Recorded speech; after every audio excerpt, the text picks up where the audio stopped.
Izsildi sevi un bronhus ar termobronks, karsto ārstniecības augu dzērienu.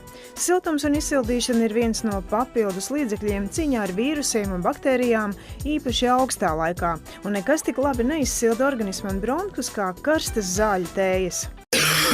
Ej, tu esi augstējies un klepo, tev jāsasildās. Iedzer termobronks. Man tā ķīmija nepatīk. Ko tu? Termobronks var lietot pat bērni. Tas ir karsts augu dzēriens, kas silda bronhus un atvieglos augstēšanās simptomus. Klepus un augstēšanās gadījumā bronhi ir jāsilda, lai klepus neietu dziļāk, jo pat mašīnas iesilda. Paldies par termobronks. Tagad es zinu, lai ātrāk izvesaļotos, bronhi ir jāizsilda. Bet vislabāk izsilda termobronks, karsts augu dzēriens. Termobronks izsildi sevi un bronhus. Var jau visu, ko izvēlēties, ja, bet ir tomēr savi principi un, teiksim, kas organismam vajadzīgs tāda laika, kas nav vajadzīgs, ja, tomēr ir. Ja. Un, teiksim, viens no, teiksim, tādiem galvenajiem, varbūt, ieročiem cīņā ar saaugstēšanos, tas ir organisma izsildīšana, bronhu izsildīšana, ja. Tas ir, lai teiksim, nelaist to slimību dziļāk iekšā sevi, ja? Ja parādās pirmās saaugstēšanās pazīmes, kņudināšana kaklā, aizsmakums, tuvojas iesnas, termobronks karstais ārstniecības augu dzēriens atvieglos pašsajūtu un galvenais palīdzēs apturēt vīrusu tālāko darbību. Tad, kad cilvēks jau jūtās pārsals, ja, atnākot mājās, vai viņam kaut kāds drudzis parādās, bet mēro temperatūru viņš neko nejūt, bet arī nav tie pirmie simptomi, jau tad vajadzētu domāt par to, ja, lai izsildīties. Ja, un kā kurš to prot darīt? Bronhi ir jāsilda, lai klepus neietu dziļāk. Termobronks karsts augu dzēriens.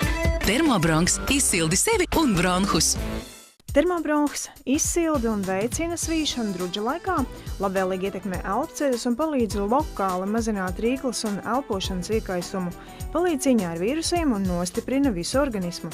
Ārstniecības augi, kas ietilpst termobronks sastāvā, jau sen medicīnā tiek izmantot kā līdzekļi, kas stiprina organismu saaugstēšanās laikā.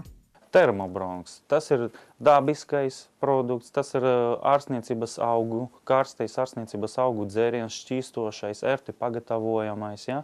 Un satur sevi ļoti labus komponentus, kas ir nepieciešami, teiksim, saaugstēšanās laika, ja? Tas ir liepziedu ekstrakts, ja? Kas palīdz cīnīties ar to temperatūras paaugstināšanu, ja? Palīdz izsvīst organismam, ja? Tas ir mežrozīšu ekstrakts, tas ir melna plūškoka ekstrakts, augļu ekstrakts, ja? Kas palīdz arī, teiksim, cīnīties ar to saaugstēšanos. Tad ir aviņu un upeņu lāpu ekstrakts, kas ir iecienīta sastāvdaļa pret saaugstēšanas tēju maisījumos. Ja?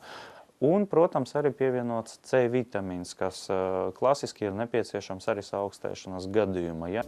Termobronks vienas paciņas saturs jāizber krūzē, jāpliek karstu vārīt ūdeni un jāsamaisa. Termobronks jādzer karsts. Var lietot to kopā ar medu. Organismu izturības stiprināšanai epidēmija periodā ieteicams lietot vienu paciņu termobronks dienā. Termobronks var lietot kopā ar pret saaugstēšanās zālēm. Pieaugušajiem viena paciņa termobronks šķīstošās tējas 3 reizes dienā, bērniem no 3 gadu vecuma viena paciņa termobronks šķīstošās tējas 1 līdz 2 reizes dienā. Saaugstēšanās gadījumā tieši nepieciešams tās kārstums, ja, respektīvi organisma izsildīšana, bronhu izsildīšana, ja, un nekas tik labi neizsilda organismu, ka to dara tējas. Sirupi un tabletes neizsilda organismu. Tējas bieži vien nav garšīgas, tās bronhus saaugstēšanas tējas bieži nav garšīgas un nav ērti pagatavojamas. Ja, mocīties ar to pagatavošanu, vienai krūzei varbūt to pagatavosi, bet vairākam jau nepietiek spēka. Tas ir garšīgs, tas ir ērts pagatavošana, tas ir karsta dabiska tēja, respektīvi, ja, un līdz ar to ļoti labi palīdzēs saaugstēšanās gadījumā tieši izsildīt bronhus, izsildīt organismu, lai klepus un vīrusi neietu dziļāk iekšā organismā. Bronhi ir jāsilda, lai klepus neietu dziļāk. Termobronks karsts augu dzēriens. Termobronks izsildi sevi un bronhus.